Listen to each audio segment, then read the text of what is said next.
Hey, what's up, everybody? My name is GN, Paulo Rubio. Welcome to another episode of the FMA Dumpster Fire, discussing issues we like to pretend don't exist. Now, today's test podcast, right? This is not the real thing just yet, is all about morality versus culture. Okay, I was engaged in several conversations today some people proposing that we ought to develop, cultivate, or strengthen morality through the martial arts. First, let me say this is entirely possible, okay? It's not advisable. And here's why. Morality is different than culture, but in some cultures, they are so deeply tied that it can seem like it's inseparable. If we're talking about the Filipino martial arts, we're talking about a country that is almost 90% Roman Catholic. Okay? I was born and I was raised as a Roman Catholic. Now, as I grew up and I matured and I had life experiences, I came to understand that there are some amazing things about the religion that I was born in, the religion that was and is part of my culture. And so I believe a lot of Roman Catholics from the Philippines experience some difficulty in delineating their culture from their morals. And in fact, I would venture to guess that many Filipinos, including myself, and many Roman Catholics all around the world, pick and choose which elements of morality contained within religion we actually adopt and live by. As Bruce Lee would say it, we made it our own. Maybe we're not supposed to do that, but we do. This is the reality of things. And so when you have a martial arts like FMA, where morality and culture is so deeply tied together, it becomes very, very difficult, especially for old people back in the home country, to delineate these two things. But when you export an art into the broader market, you have to understand that there are different cultures out there. And some cultures may not be based on the religion that is culturally tied with those of the Philippines. And for us to be able to export successfully this art, this culture, morality needs to be separate from it. And this isn't a thing that is just a Filipino martial arts thing.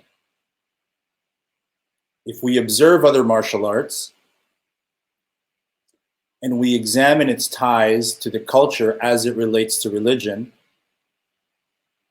and then we observe the reality of what actually happens, we can observe that there is a separation between morality and culture. I can learn Japanese words as I punch 1, 2, 3, each Nissan, without having to feel like I must convert to their religion. And so this is difficult for Filipinos and for Filipino martial artists who want to insist that you ought to cultivate your morality through this martial art. I vehemently disagree. Period. Now, does that mean I don't respect those who have an opposing view than I do? Absolutely not. They are entitled to that. But when I'm looking at FMA and I'm observing its growth, and I'm deeply concerned about its growth, and I do have a voice for better or worse, I'm going to vocalize these things. Morality should not be cultivated in martial arts dojos or in backyards, whatever you want, whatever. They should not be. Morality should be cultivated perhaps through your faith, but detached from martial arts. Morality ought to be cultivated, if not by faith in religion, then by universal principles of good. And in that respect, fine. You can bring universal principles of good into the martial arts dojo. The other thing that I was thinking relating to this topic is identity politics. When I disagree with someone's opinion, and if that person's opinion cannot delineate culture from morality, then I'm always going to come off as being insulting. I'm fine with that. I can't change how someone interprets my words. I mean, I can try. This is what I'm doing right now. But I just believe that it's incredibly, I have to choose my words very, very, very carefully here. Okay? Your morality ought not to be given at the hands of flawed men who teach martial arts. Now, what can be developed even by flawed men who teach martial arts? A lot of awesome things, actually. Resilience, discipline, courage, grit, determination. All of these things may seem like they are tied to morality, but they are not. I suggest for those who believe that morality is developed or somehow cultivated in a martial arts dojo, I would just say this: reflect on this, okay? Does Silat and FMA and karate have identical or similar enough moralities? Think about that. Is there a karate morality? Is there an FMA morality? Is there a Silat morality? Is there a Taekwondo morality? No. No. Those martial arts do not carry with them morality. They're carried by perhaps the individual instructors of those arts. Is it possible that a Christian man can be fantastic at Silat? Yes. Is it possible that a Muslim man can be an incredible FMA instructor? Yes. Can a Hindu teach karate? Yes, absolutely. And we can accomplish this by delineating religious beliefs, or at the very least have it as an underlying suggestion, never to be pushed down people's throats. And this is a problem with martial arts, whose culture is too deeply tied with religion. It becomes less exportable. It becomes divisive. It becomes potentially dangerous. And so this is why I believe that morality is an important thing to cultivate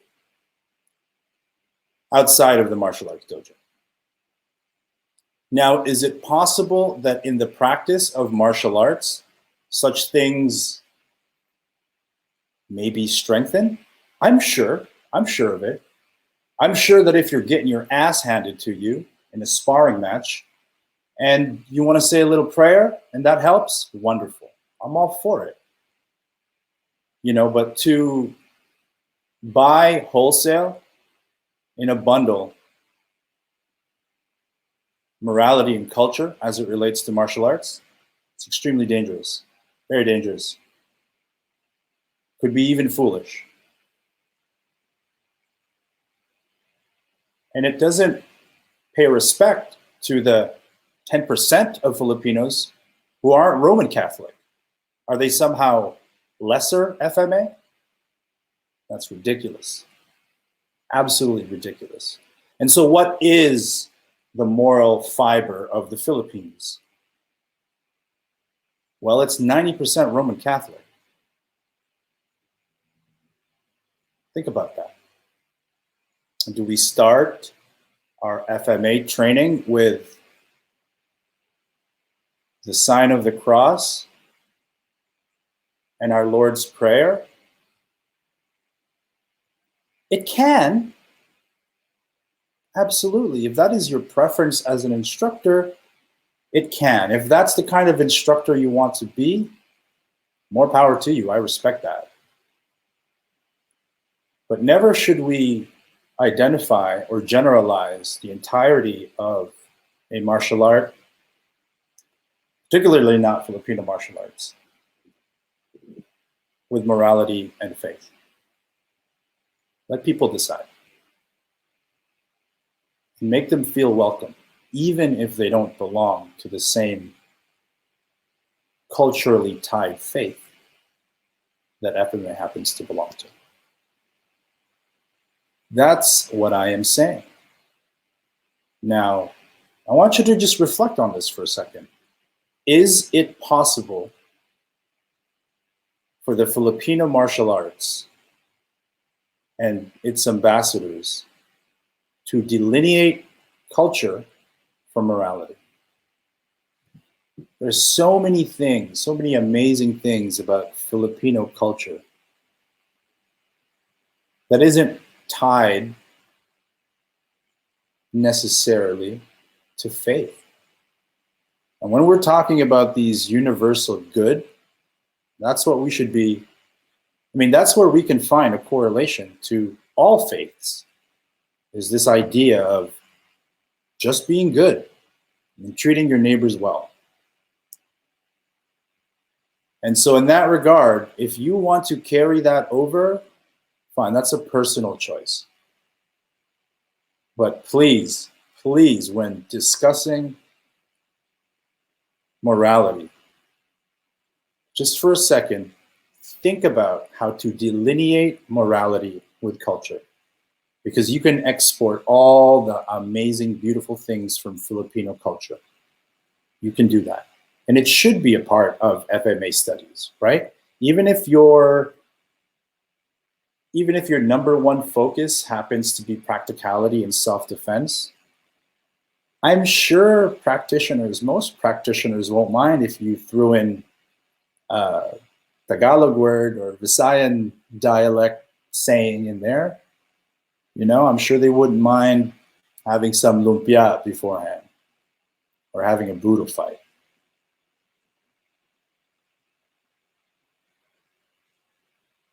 But morality ought to be cultivated by something much more profound, if I may use that, than martial arts. Because history has shown us that these FMA grandmasters, these senseis, these sifus from all martial arts, while for the most part they may be good, there have been enough bad apples to make this a thing, okay? And remember, we're talking about morality, right? And while it may have ties to character, those things are separate. So be disciplined, be resilient, be adaptable, be creative, be funny, be lighthearted. All those things can be tied to martial arts. But when you talk about morality, just be careful. Be careful with giving a martial arts business owner that kind of power. This has been another episode of FMA Dumpster Fire, discussing issues we like to pretend don't exist. And so if anything I've said today here was offensive in any way, I've hurt your feelings, you know, sorry about that. But you brought it on yourself. What the heck did you think you were gonna come here for? Kumbaya and like all that stuff? You know, those are for Thursdays, bro. Anyway, thank you very much. I hope I've given you something to think about. And I hope you do actually think about it. And I hope you do so without hating me too much in the process, because I'm not going away. I love Filipino martial arts. I have some thoughts and opinions about it, just like you do. I have a platform just like you do, and I'm happy to discuss these topics with you.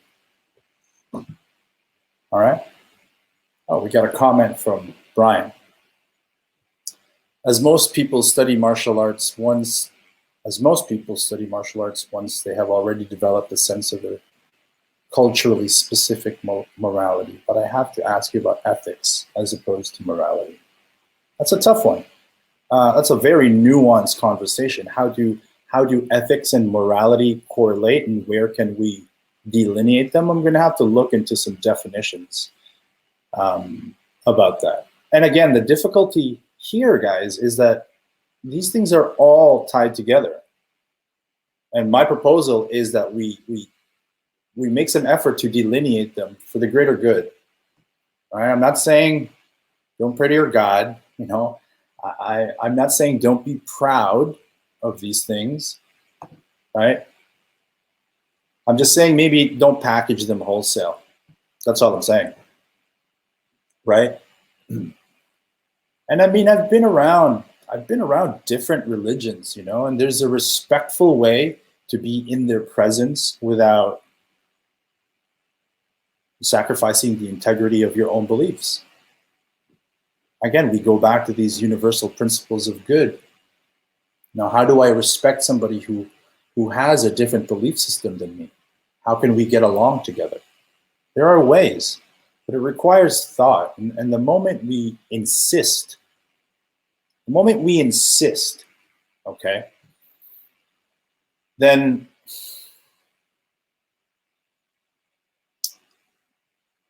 it just opens up a whole can of worms, you know, guys. It just opens up you know, if I insist that somebody who doesn't drink should have a drink because Filipinos drink, I'm crossing a line. I'm crossing a boundary. If I insist that we pray the Lord's Prayer prior to our training session, if I insist upon that, I'm crossing boundaries, guys. Some people may deem that as being disrespectful, but these are sensitive issues, right? These are issues we like to pretend don't exist in FMA, but they do. And all I'm doing here is, you know, I've walked into this house of Filipino martial arts and I noticed a gigantic bump under the rug of all the shit that's been swept under and not been dealt with.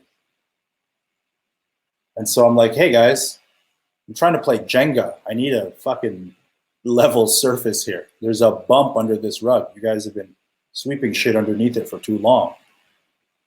And maybe I came at the right time because Filipino martial arts is undergoing what I feel to be rapid growth. And so we are all judged, sometimes unfairly, right? People are going to see me and they're going to think, oh, that's how Filipino martial artists are. That's not how Filipino martial artists are. That's how I am. And so I think over time, we're going to develop a more sophisticated and intelligent student body. But until then, I feel like such guidance or a variety of narratives ought to be exposed. And I'll expose some of those narratives, just if for nothing else, so that we can talk about it and we can choose together what we want to do about it instead of sweeping it under the rug. So you can only sweep so much under the rug. Look at this dude. Great topic. Wow, I'll have to block you if I want to get anything done here. Thank you, brother. I appreciate it. And you know, this is a guy, right there, that dude, I've had passionate disagreements with. All right? And I like to think we're still friends, you know. Maybe he thinks we're acquaintances. I consider him a friend. And these disagreements, I think these disagreements matter less than how we navigate through them. All right. Sometimes, guys, I'll appear to be super emotional or passionate about something, believe me, I get over it really quick. Really quick. As soon as I get out of here, maybe I won't even think about this until one of you guys comments. And I think that's something that we ought to be able to do, all of us, is to separate our identity from this martial art in some respect, right? And again, you're hearing this and you're like, well, Paulo doesn't appreciate the culture. He's been living in Canada too long. He's not Filipino enough. My gosh. Say what you will. One of the most educated people I know about Filipino martial arts, its culture and its histories, is an Italian guy named Andrea Rollo, who, if I'm not mistaken, is actually writing his PhD on FMA history. And believe it or not, there are some Filipinos who are offended by that. I'm not. More power to you, brother. More power to you. And so as we continue to export this beloved FMA, we have to be mindful of how we package it.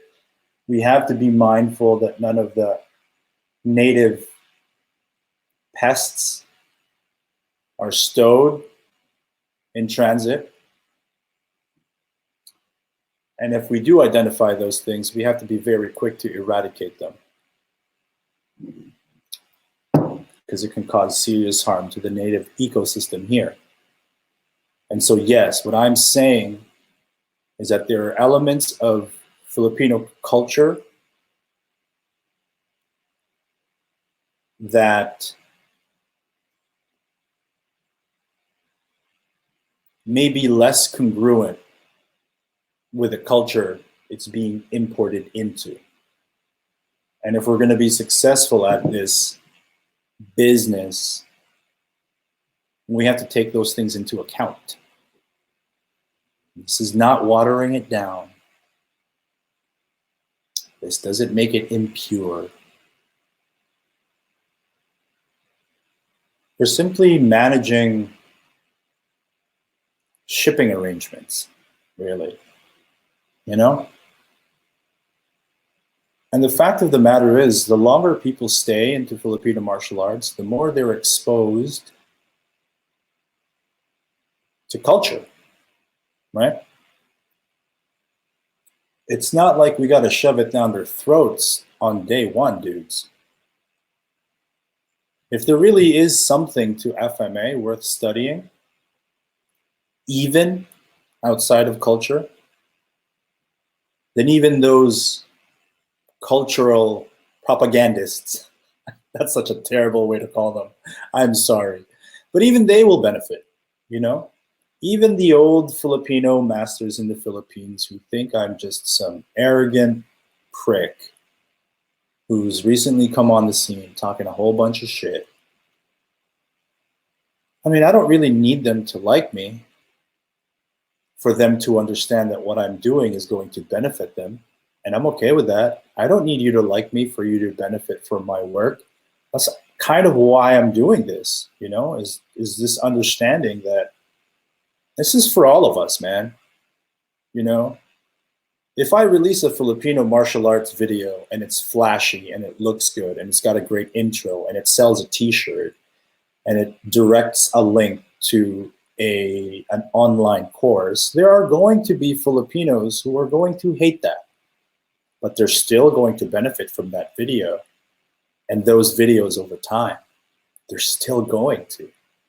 Because guess what? Those videos are getting millions of views, brother. And it's going to inspire the youth to take up Filipino martial arts. And yes, their first entry may be from a McDojo watered down version of FMA. But if they stay with it long enough and their journey continues to evolve and they continue to seek mastery, they're going to find their way to the good ones. Eventually, hopefully sooner than later. And so for all of you old school people, new school people who may disagree with my methodologies, you may think that I'm conducting myself that is in a way that is incongruent with Filipino culture and morality. That's fine. I'm cool with that. You can think that way. But like I said, it's going to benefit everybody. You're going to get more students. When you finally decide to do your Zoom classes and your online courses, and maybe you figure out how to make a t-shirt, you're going to cash in too, you know? And so my wanting to attach monetization to FMA, I mean, if you want to be insulting, you can be, but sooner or later, whether it's you or your grandchild or one of your students, you're going to come to the realization that passion dies. It becomes unsustainable. If you can't support yourself, it's going to die. And the more desperate you become, the likelihood of you making the wrong choices increases exponentially. And so you, dare I say, are a greater danger to the future of FMA than I am. And I understand that no matter what I actually say, some people will only hear disrespect. Paulo is disrespecting, blah, blah, blah, blah, blah. And they're going to make assumptions about my character, that that's how I treat my elders. No, that's how I treat people like I just really don't know and couldn't really, like, who cares what they think, right? I'm doing work for them, like, chill out. Okay? This is not how I talk to my grandfather. This is, I'm a when in Rome guy. Okay? But there are bigger, more important things here than me, than you, than your feelings and our feelings. And so this is why I'm here. This is why I'm here. I love FMA. I love Filipinos, man. Filipinos are awesome. And this is our greatest cultural export. Therein lies again the difficulties, right? If this is our greatest cultural export and our culture is so deeply tied to our morality and faith and religion, how are we going to do this? Maybe I don't have the answers to that. Maybe you need to figure that out. And maybe those answers will change and have nuances and variations depending upon the people in your circle. And I can respect that for sure. For sure, bro. I can respect that 100%.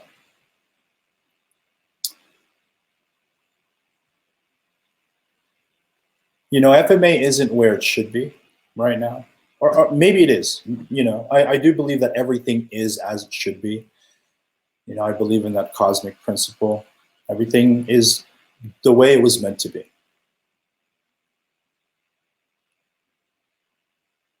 But I can't help but think, is there an alternate universe when the initial wave of FMA ambassadors who came to the North American and European shores, could they have done something more? Could they have done something differently? Could they have done something better? Probably. I'm not dwelling on that, but we can move forward. We can honor and appreciate their work while still identifying room for improvement. They're not perfect. Stop treating them that way. They are not perfect. Can we love them and appreciate them? Can we love and appreciate imperfect humans? I think we all know the answer to that. And so, yeah, I mean, you're not really serving your FMA grandmaster by dick riding and nipple suckling consistently. You're not. It appeases your sensibility. It makes you feel good. But you're not really doing, good to the bigger picture. You're not. Let's be real. All right. Let's see. Baste. Offended when a foreigner shows great interest in FMA. They'd rather have more. Ciao. Peace, brother. Brian, tribal outlooks and practices have darker sides. In this day and age, we have the opportunity to cherry pick the best and leave the bad behind. 1,000%. There is a positive. There are benefits to this tribalism, this tribal outlook. But man, there's a lot of bad shit that comes along with it. You've seen it. People have seen it. Quit turning a blind eye. Let's treat our FMA grandmasters and masters first and foremost by the metric of them being good human beings, not because they're old. You can be an old grandmaster in the Filipino martial arts and be a horrible human being, a really bad, malicious human being. You can. It's possible. I'm not saying you are. I'm not saying most of them are like that. I'm saying it's possible. And you're blind to that possibility if your loyalty is blind. And so don't come to me with this high and mighty attitude, as if continuing to do what we've always done is a good formula for the future. If we're not continually looking and examining and re-examining Filipino martial arts, and we just continue doing what we've been told to do, it's going to die. And it's going to die a horrible, horrible, horrible death. It's going to die a horrible death. Luckily, I don't think that's possible, actually, anymore, because FMA has been exported. It belongs to the people. Even a Filipino guy like me who grew up in Canada,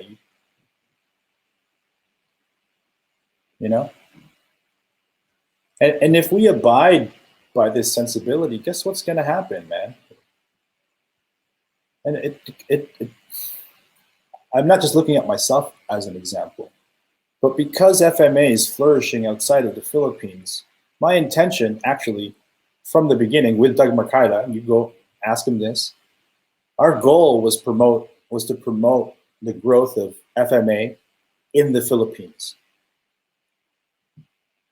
And a sad but hopefully diminishing reality is that the Filipino people tend to value Western things over their own, right? I believe this mentality is diminishing, and I'm grateful for it. Shout out to the next generation of Filipinos. You are seeing the bigger picture.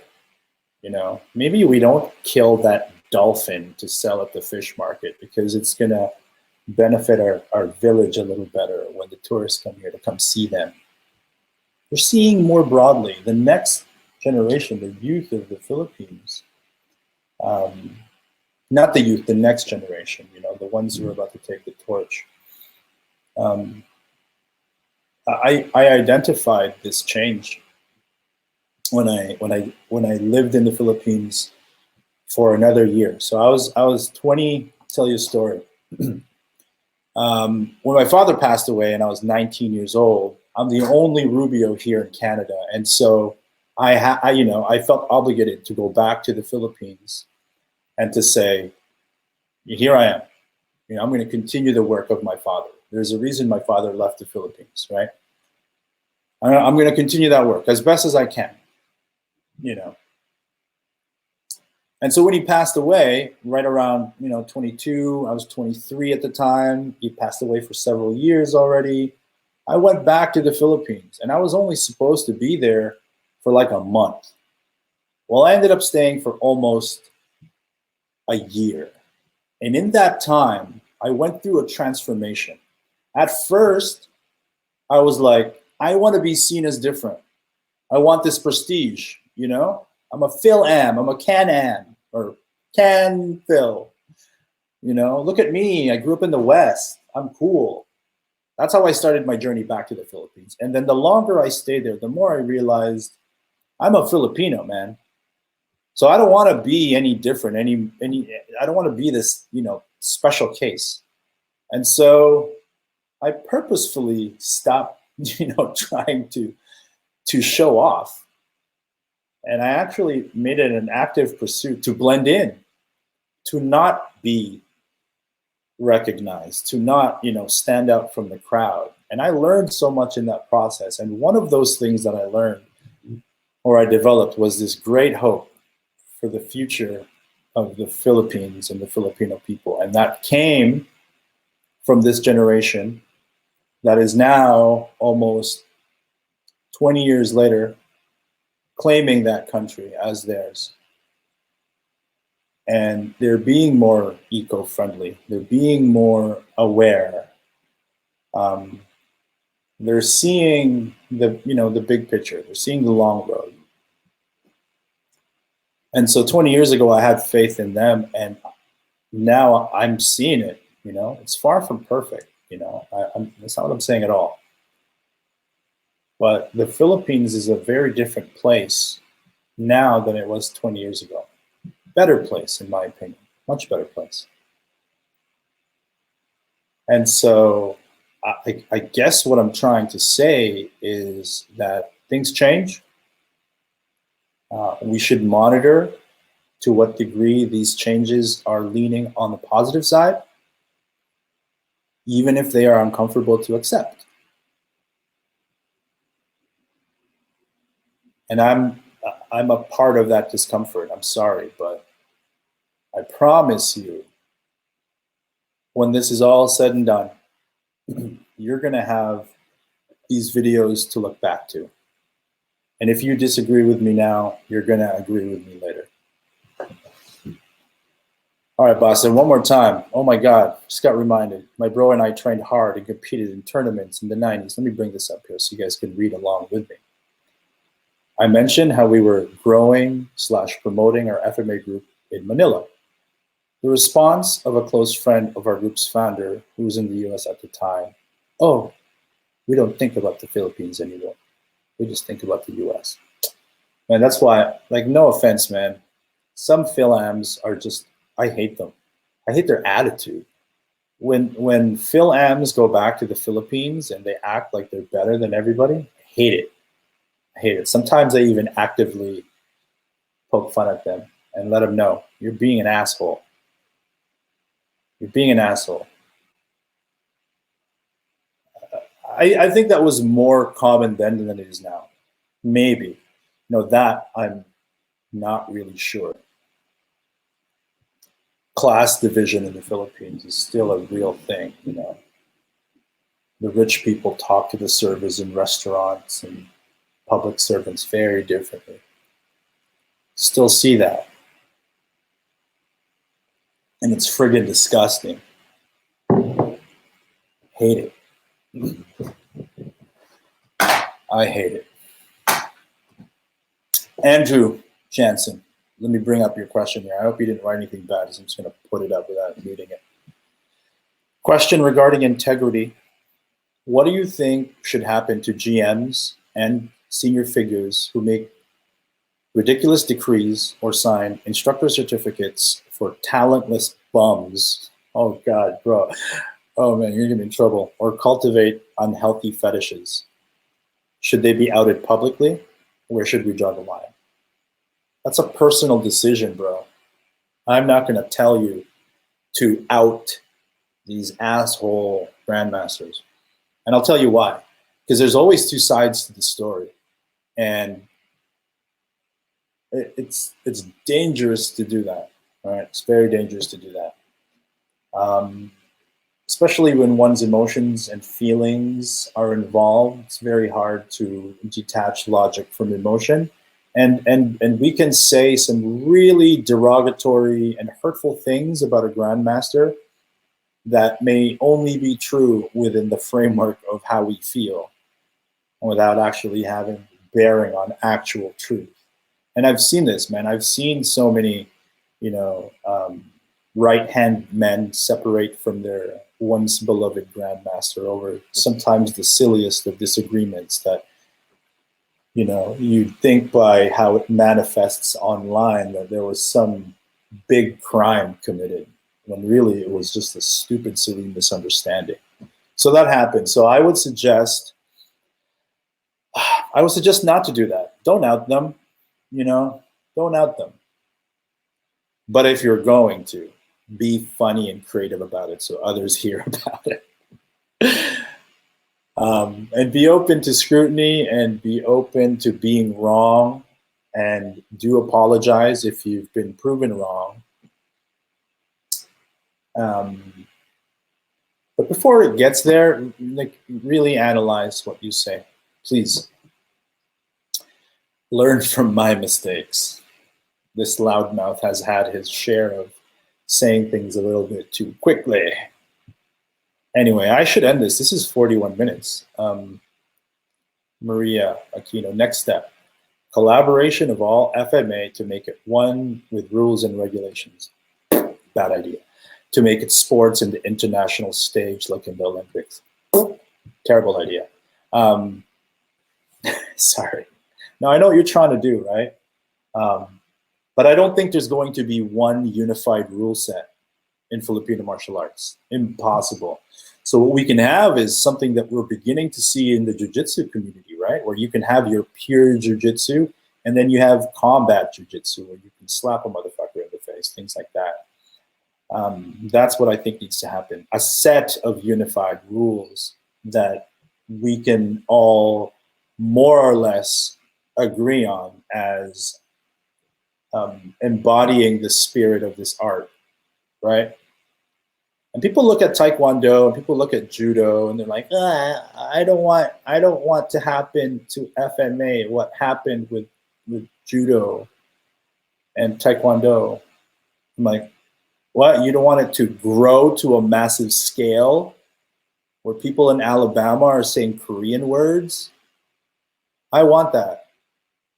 I want that. I want that for FMA. And I am willing to accept the reasonable risk that there is going to be some watering down. Heck, that's happening right now. It's happened. It's going to continue to happen. Don't be fearful of growth, FMAers. Don't. And if you think that you're going to raise this whole FMA ship without any collateral, you're wrong about that too. And so it's about risk management. We have to mitigate the risk as we grow. There are benefits to looking at this from a business perspective, right? Not to say that we're going to replace culture with a business sensibility. It's just we have to be open to it. Oh, no one here.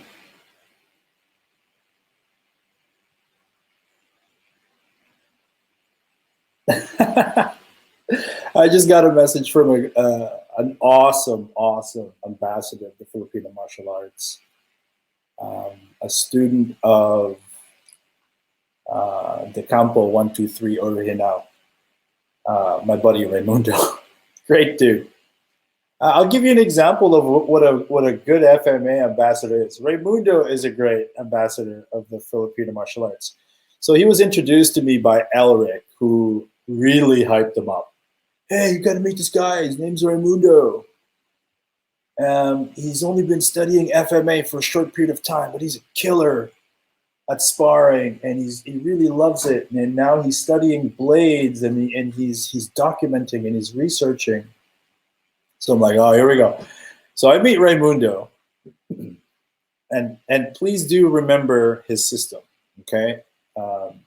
It's the Campo 123 or Uno, Dos, Tres Original. And I want you to remember this because Raimundo was a fantastic ambassador for his system when we first met.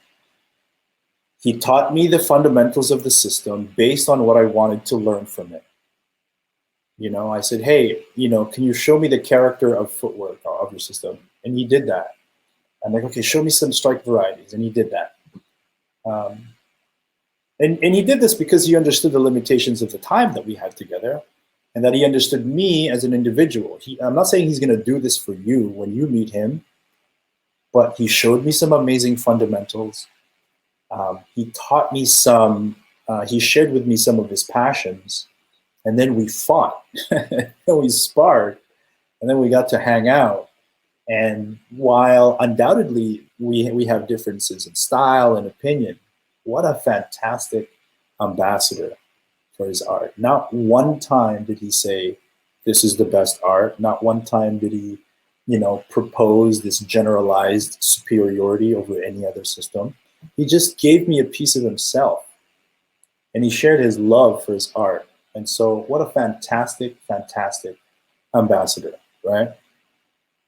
By the way, is that Filipino culture? Is to what degree is that tied to his morality? I don't know. I don't really care. What I know is that he embodied this and he manifested this universal good, this humanity that I spoke of earlier. And so, shout out Raimundo, man. Maria, unified rules. Yeah, I know. I was just kind of being tongue-in-cheek there. I know what we're trying to do. Shout out Maria Aquino. She is, she's been really, I suppose, instrumental in bringing some international talent here. She really loves FMA. If only she studied it. Oh, I'm calling you out, girl. You got to start swinging those sticks if you want to hang out. Hey, Guru Joe. Glasses look good, bro. Thanks, homie. There are these things that are supposed to help my eye not hurt so much when I'm always in front of a computer. So anyway, guys, that's it. That's all I wanted to discuss. I'm glad that in 47 minutes, I was able to regain a bit of lightheartedness, levity. Is that the word? There's some levity about all this, because admittedly and disappointingly for me, I've actually found myself being insulted and hurt and being like emotionally affected by the opinions of others relating to martial arts. And I just got to reel myself in and be like, yeah,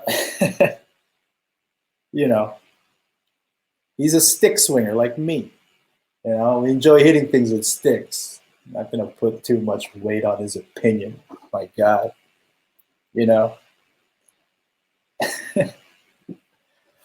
I love you too, Maria. You're doing good things. I appreciate you. But come on, start just a little. You can have one of my sticks. Come over, I'll give you one of my sticks. You don't need an instructor to learn FMA anyway. They just say that. I didn't just say that. You don't need an FMA instructor to learn FMA. You need Lolo. You need Tito. You need Kapatid. That's it. But an instructor, a great FMA instructor, will just help you get better faster. So that's it. Circling back, for those of us who wish to export this fantastic, fantastic cultural product from the Philippines, let's be mindful of our packaging, right? Let's be mindful that the quality is up to standard. And let's make sure that none of these invasive bugs and pests are carried in transit with this beautiful package. And we have to be mindful of the sensitivities relating to the separation or the delineation between culture, religion, and morality. That's all I got to say. Thank you guys very much for listening. This has been another episode. I think this is my second ending, but whatever. This has been another fake pretend episode of the FMA Dumpster Fire podcast where, we discuss issues we like to pretend don't exist. All right? We're going to lift up the rug. We're going to see what's been swept up there for all these years. And then we're going to finally decide if we're going to keep them or if we're going to chuck them in the bin. All right, I love you guys. I love Filipino martial arts. I love the Filipino people. I love the Filipino culture. I love all of you foreigners who have embraced this, who have dedicated a good chunk of their lives to it, who have made sacrifices, who have paid good money in the pursuit of learning more about this martial art. Thank you. Thank you so much. Thank you. Thank you, puti. Yung mga puti. Oh, man. Thank you so much. Wherever you may have been born, whatever your nationality, whatever your ethnicity, whatever your morality, whatever your faith, religious belief, whatever it may be,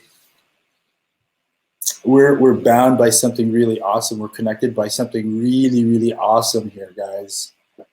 And let's continue to do that. Let's continue to be more like Raymundos. Let's be more like the Raymundos and the Elrics of this world, Let's do that. All right. My kids are about to come home from school. I gotta go be a dad now. I made 2 human beings. Now I gotta go take care of them. Jeez. All right, guys. Peace out. One love. Thank you for watching the FMA Dumpster Fire. And until I get a really cool outro, I'm going to have to do it manually. FMA Dumpster Fire. Blah, blah, blah. All right. Peace.